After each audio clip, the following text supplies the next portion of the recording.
Welcome to another edition of Down to the Wire. We're going to try something a little bit different today. We've got trainer driver Ryan Grundy. Welcome, Ryan. Thanks for having me, Jackson. We see in the program where horses have hobbles, and I guess really out here in Western Canada it's if they don't have hobbles. So we've asked Ryan to come along. He's brought a hobble, and I'll get him to describe it. Basically, they're the straps that go around the horse's legs with the pacers, and over the years now they're even becoming more popular with trotters. I guess tell me what this piece of equipment does, and then we'll talk about your horse. Yes, I guess these go around the front and rear leg of the horse to help them stay pacing. They're adjustable. There's a buckle in the middle so you can adjust them for length depending on the gait of the horse. And they also come in different weights, heavy weights or lightweight hobble, and they just help them maintain their pace. So that's what they are. They're basically a piece of equipment. Again, now I say, like at the trotters, you're starting to hear that all you're trying to do is steady them more than everything. It's a funny gait for most horses, pacing is. So this kind of gives them the confidence that, I guess it'd be like you and I using a walker. Or if we were going to use a walker when we get old, we probably will. Anyway, it gives us some confidence to move with. Yeah, especially at the high speed. It's just a little bit of reassurance to keep them at their task. Okay, now you've got a 3-year-old in for the chase. He raced with Hobbles last year, and then all of a sudden now, and that's probably the biggest reason we're doing this interview, is you have taken that piece of equipment off him. He's now, it's called free-legged. There's a symbol beside his name in the program. What was your thinking there? It was kind of just a chance thing that he's racing like this. We started training him back last winter for his 3-year-old campaign.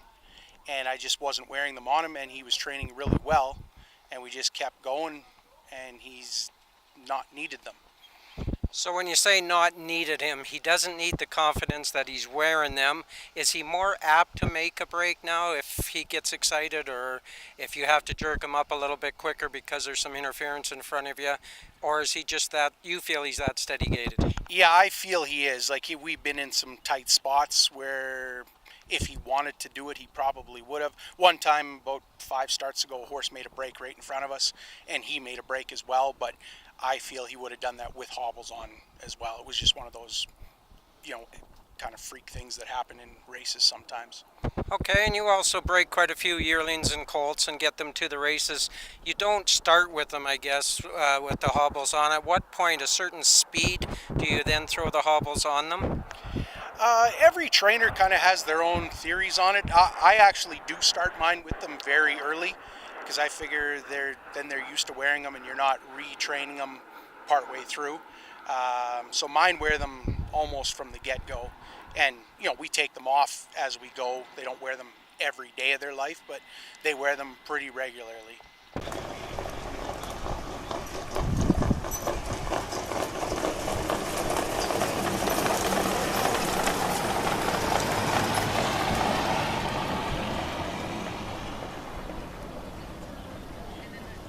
Going to just switch topics here a little bit. Today it's over 30 degrees. We're taping this on Monday, and you ship in from Olds. Do you do anything different on this? I know you see all the trailers around here. They got their windows open, the horses' heads out, and I think that looks awesome in the highway. Do you do anything different today? Not totally different. Like, the whole summertime routine is maybe different compared to in the winter when we're in the -30 zone. You're just always worried about hydration with these horses at all times of the year. It's a huge factor keeping them up on their electrolytes and everything, because dehydration just kills everybody, a human as well. If you're dehydrated, you start to feel sluggish, you don't perform at your peak. Another thing too is we got the Thoroughbreds coming here in another 5 or 6 weeks. There, with a hot day like this, and you're watching them on the simulcast, you always see them sponging them off in the winter circle. Never see that in the Thoroughbreds or Standardbreds. I think in the old days they used to call that the thumps or something like that. Not sure if they still do. How come the difference there?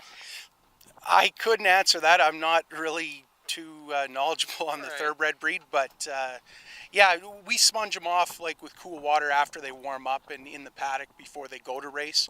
Try and make them feel very comfortable, and they get cooled out as soon as they get back from racing. But I've never had to do it right in the winter circle per se. Right. One quick question. Sega Nitro, one of the most impressive races as a 2-year-old here on a nasty day. I thought that was my race of the meet. What about his development over the last 2 years? Are you happy, disappointed? He seems to be a little bit in and out, but just all in all, a nice horse. Yeah, he's a very talented horse. He has some bad days, but overall, he's done very well. He's made good money racing. Um, it's a tough year, I feel, for 4-year-olds coming out of their 3-year-old year, where they basically only race against their own age, and then they gotta jump up and race against the older horses. Here, it's nice we do have some classes that relieve them to race against a little bit easier, but it's still a big jump, I feel, the 4-year-old year. And For sure it is, and you're racing Alberta sire, you're not racing as many, usually shorter fields, I get that. Again, Ryan, I'd like to thank you for doing this. I'd also put out a shout out to anybody. If you want anything else answered, as in hobbles or any equipment or anything, we can always grab a trainer if you have any ideas, suggestions that you'd like to know about. Thanks again for Down to the Wire, and we'll see you next week.